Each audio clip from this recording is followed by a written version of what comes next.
alegações de Alexandre de Moraes estão caindo por terra e o relatório da CPMI, ainda que muito denunciado, é mais uma vez escancarado e mostra as mentiras que foram contadas ao longo de 12 meses de construções mentirosas, falácias e uma arquitetação maligna contra o povo de bem desta nação. Eu trago para você agora a queda de Alexandre de Moraes pelo próprio relatório da CPMI. Não foram encontradas provas do plano contra a vida do ministro, embora ele insistiu na virada deste ano de que ele era uma grande vítima da situação. Você quer saber essa notícia? Então vem junto comigo que eu conto agora para você. O relatório da CPMI derruba Alexandre de Moraes. A Comissão Parlamentar Mista de Inquérito que investigou os eventos do dia 8 de janeiro não encontrou evidências de ameaças de morte contra o ministro do Supremo Tribunal Federal, Alexandre de Moraes, conforme apontado em entrevista ao O Globo. A senadora Elisiane Gama, relatora da CPMI, assim como sua equipe de assessores e investigadores, não tiveram acesso a quaisquer documentos ou apurações que corroborassem as declarações feitas por Moraes ao jornal. De acordo com Moraes, as investigações sobre o 8 de janeiro teriam revelado que ele era um dos principais alvos dos conspiradores. Ele mencionou planos que incluíam sua prisão por forças especiais do Exército e subsequente assassinato sob custódia, ou até mesmo um enforcamento na Praça dos Três Poderes. Quem será que construiu este teatro? Quem será que construiu esse relatório a que Moraes teve acesso, mas que jamais foi entregue à comissão de investigação?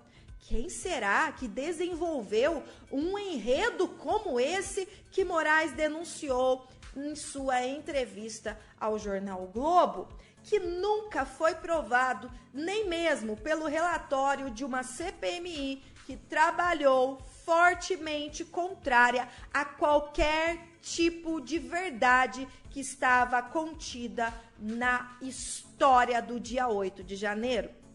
No entanto, tais alegações não foram corroboradas no relatório final da CPMI, que abrangeu 1.333 páginas e não mencionou nenhum plano para assassinar o ministro.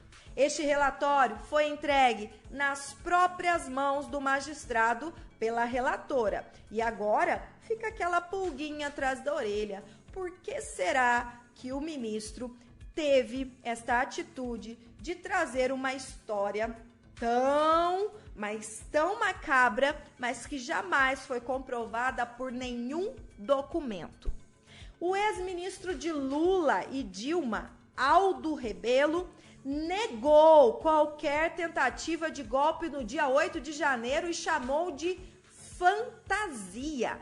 O ex-ministro, em diferentes pastas durante os governos petistas, Aldo Rebelo negou em entrevista ao Poder 360 que os acontecimentos do dia 8 de janeiro, narrados pelo PT, narrados por ministros do Supremo, tenham sido uma tentativa de golpe.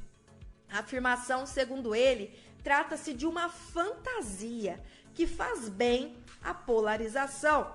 Embora, pessoal, seja considerada até mesmo por um ex-ministro do petismo, é muito importante nós levantarmos a seguinte informação, a seguinte luta do povo brasileiro.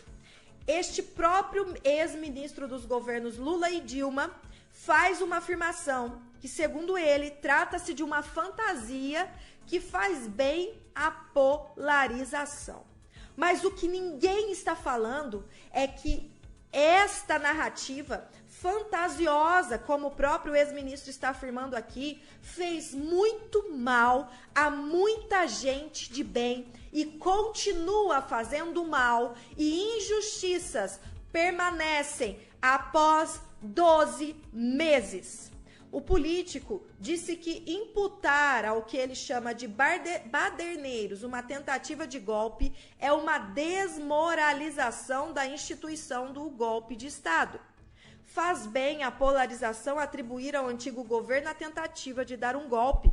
Criou-se uma fantasia para legitimar esse sentimento que tem norteado a política nos últimos anos.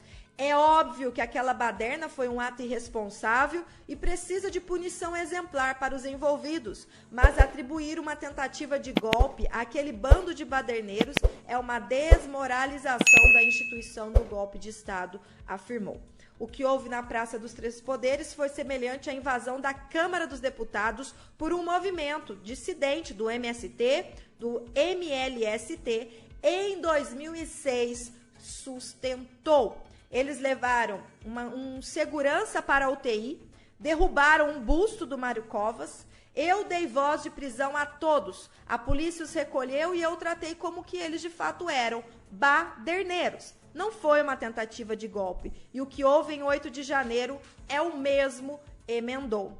Aldo Rebelo era, na época, o presidente da Câmara. Por fim, o ex-ministro disse que interessa tanto ao governo federal quanto à justiça serem vistos como os poderes que rebelaram uma tentativa de golpe. Atribuir ao STF a responsabilidade de protetor da democracia é dar à corte uma função que ela não tem, nem de forma institucional, nem política. Isso atende às necessidades do momento. Há uma aliança do Executivo e do Judiciário em contraponto ao Legislativo, onde o Executivo não conseguiu ter maioria.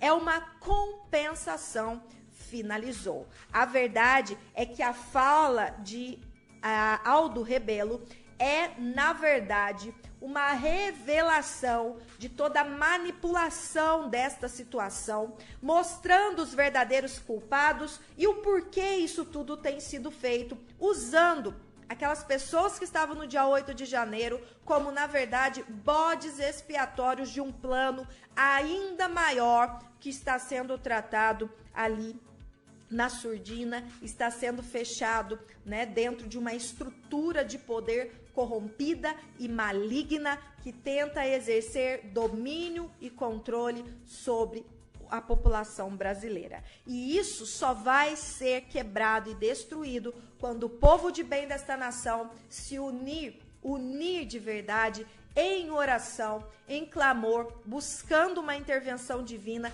entendendo que nós nada podemos fazer sem Deus. Deus não quer dizer que você vai ficar sentado e parado, não é nada disso que eu estou falando. É que nós precisamos buscar a Deus para que Ele nos dê sabedoria, conhecimento, discernimento, entendimento de como agir nessa situação, de como orar, de como interceder pela nação brasileira. É buscando a Deus na intimidade sua com Ele, é ensinando a palavra dele dentro da sua casa, que nós vamos estruturar a nossa casa, a nossa família, os nossos filhos, a nossa descendência, dentro dos princípios da palavra de Deus, para que eles possam se contrapor a esse sistema maligno que tenta dominar a nação brasileira. Vamos orar pela nação brasileira e clamar pela intervenção divina e que Deus levante homens e mulheres dotados de conhecimento, de sabedoria, de autoridade para serem cabeça nessa nação, para se assentarem nos lugares de governo, de justiça e de autoridade da nação brasileira.